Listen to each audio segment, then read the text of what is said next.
रियांश अमृत juice खूप जबरदस्त रिझल्टेबल product result देत आहे.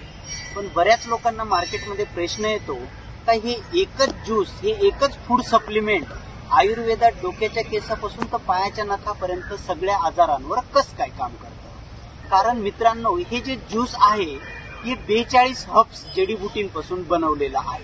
सगळ्या प्रकारच्या बेरीज आहेत, सिबकथॉर्न आहे, मोरिंगा आहे, तुलसी आहे, ग्रीन टी आहे, अशा बऱ्याच वनस्पतींचे सगळे कंटेंट्स याच्यात टाकलेले आहेत, ज्याच्यामुळे आपल्या शरीराला 14 गुणा जादा कॅल्शियम बॉडीला याच्यातून मिळतं. म्हणजे कॅल्शियम रिलेटेड जेवढे आजार असतील, मान, पाठ, कंबर, गुडघे, हाडांचे जेवढे त्रास असतील, या सगळ्या आजारांवर काम करतं. त्याच्यानंतर 9 गुना ज्यादा आयर्न आहे. आयर्न म्हणजे एचबी, ब्लड रिलेटेड, खून की कमी की वजह से जितनी भी बीमारियां होगी सभी बीमारियों पे ये काम करता है. त्याच्यानंतर बॉडीला लागणारे टोटल विटॅमिन्स आहेत. विटॅमिन्स ए, B1, B12, B3, C, D, E, K म्हणजे विटॅमिन्स रिलेटेड जेवढे आजार असतील सगळ्या आजारांवर एक काम करतं. समजा विटॅमिन ए ची कमी झाली का आपल्या डोळ्यांना नंबर लागतो, चष्मा लागतो. पण आतून कमी आणि वरून किती ग्लास लावले, टेम्पररी ग्लास. तर आपल्या ह्या अमृत ज्यूसमुळे लोकांचे मोतीबिंदू सुद्धा कव्हर झालेले आहे. म्हणजे बॉडीला लागणारे सगळे घटक या आपल्या 42 जडीबुटींपासून बनवलेल्या अमृत ज्यूसमुळे आपल्या शरीराला मिळतात.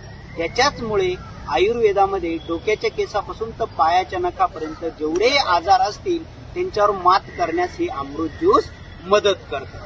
हे फूड सप्लिमेंट आहे, आयुर्वेदिक आहे, याचा कुठलाही साईड इफेक्ट नाही. आतापर्यंत 1 लाख प्लस पेशंट आपण याच्याने रिपेअर केलेले आहे.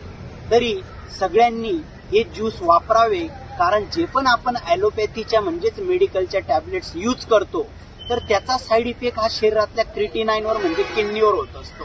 आणि किडनीचं काम असतं रक्त शुद्ध करायचं. त्याला प्रॉब्लेम आला, हळूहळू खराब ब्लड आपल्या हृदयात जमा होतं. या हृदयाचं काम असतं पंपचं. समजा आपण एका माळ्यावरून दुसऱ्या माळ्यावर पंप लावला, त्याच्यात कचरा आढळला तर पाणी व्यवस्थित जाईल का हो? नाही. म्हणून इंडियामध्ये सध्या लोकांचं ब्लड सर्क्युलेशन व्यवस्थित होत नाही, बीपी कमी जास्त होतो आणि त्याच्यामुळे हार्ट अटॅकचं प्रमाण वाढलंय.